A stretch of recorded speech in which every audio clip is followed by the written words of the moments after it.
দেখেন গরুর পূজা কিভাবে শুরু হয় পৃথিবীতে প্রথম।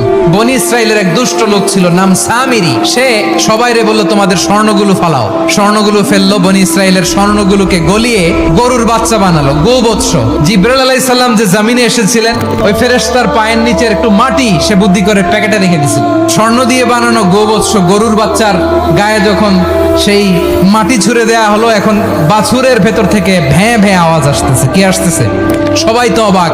সামিরি বলে, আরে তোমরা যে 70 জন দিয়ে মুসা আলাইহিস সালাম রে পাঠাইছো, ওইদিকে এত ঘুরতেছে, আল্লাহরে খুঁজে পায় না। আল্লাহ তো এটার ভিতরে ঢুকছে, নাউজুবিল্লাহ, এটার ভিতরে সেজদা দাও।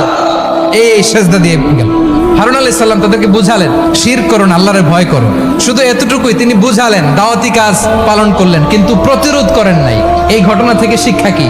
শিক্ষা হচ্ছে আপনি শিরকের আড্ডাখানা দেখলেও বৃহৎ স্বার্থে তাওহীদের দাওয়াত দিবেন, প্রয়োজনে আপনি ঐক্য নষ্ট করবেন না। সুবহানাল্লাহ পড়বেন না?